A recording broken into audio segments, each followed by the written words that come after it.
Some life advice, or rather life learning session in between some sports sets, I have realized that for me personally in my life, balance is very, very important. And there are so many different energies that I have noticed inside of myself that are important for me to remain in balance of. First of all, there is social energy, the energy of being connected with other people physically, meaning being with them in person, in a physical location together, because there is a beautiful exchange of energy that happens, of listening, which is as enjoyable to me as talking. And the exchange of that is something that charges my social battery. And so for each person watching, I would like to invite you to inquire, what is your particular need of social, or of giving and receiving social energy? And the reason why that is important, because we want to be very aware of what are our own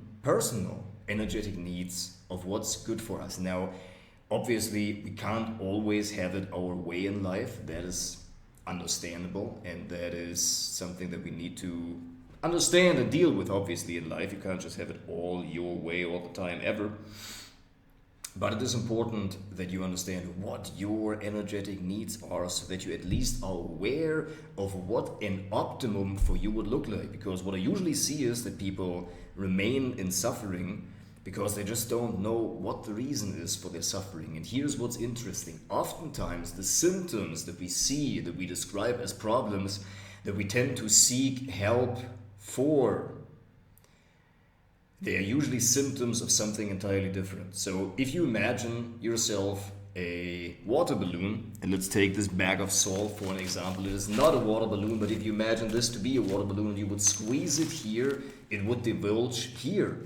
And so where the problem arises is not where the pressure is being applied. And that is the type of work that I do with people, where I help them understand, and so that it makes sense for them. I'm not telling anybody what the reason for their problem is, but just so that it makes sense for them, that they understand that what is currently happening is a result of something that happens in another area of life. So for example, when you feel tired and fatigued, it might be because you lack a workout or social connection, or even just mental, like grounding from the mentality of the work that we do as knowledge workers. And for some people that can be sitting by a water set or in the forest, or even singing, physical exercise, utilizing your voice, utilizing your body. I think many of us have an unmet need for grounding from this mental work. And so if we don't bring it back and get the energy back in our body,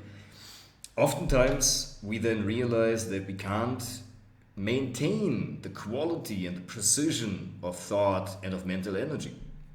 For that reason, grounding is very important. And as I said, there are all different kinds of ways. I like swimming. In fact, I'm just about to go for a swim right now. Martial arts. I also like to be in nature, horseback riding. That's all very good. And also being physically with friends is, very grounding for me. And so that helps me to get the precision and the quality of thought reestablished, so that I can think in the way that I want to be thinking. And so I leave you with that, understanding that there is mental energy, emotional energy, physical energy. Yes, there's also sexual energy and creative energy. All of these are energies that we can utilize and that need to be employed well, because we have them, whether we want it or not, whether we want to feel them or not.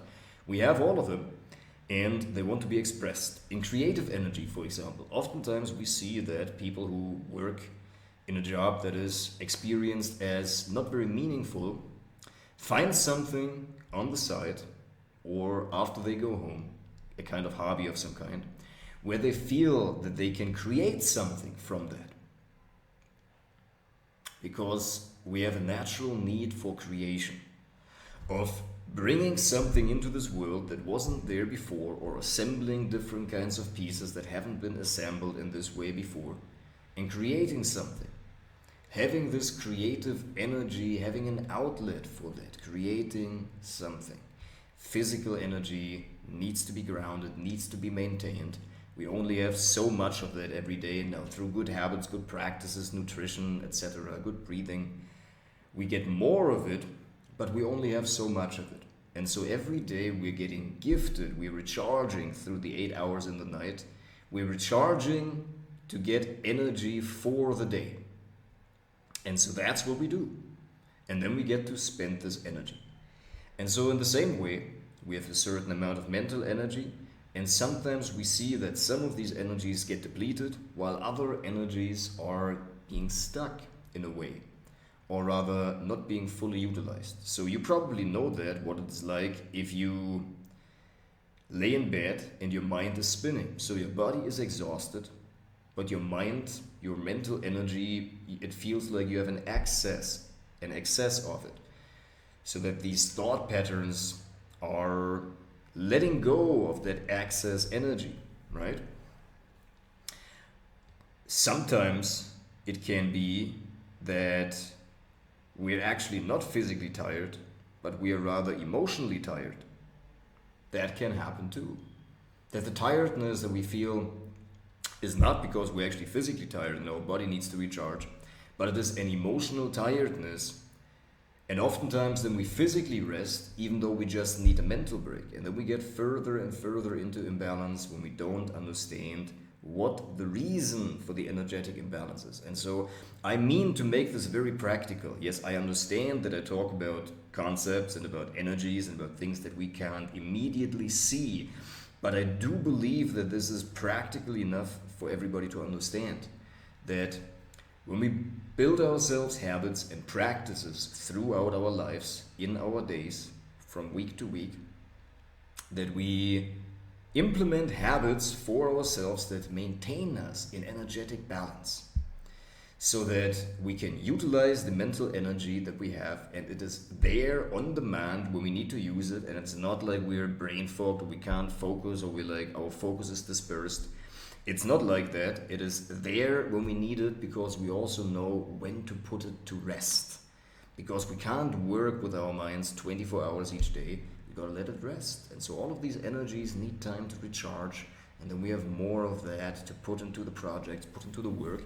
And this is a very interesting practice of life.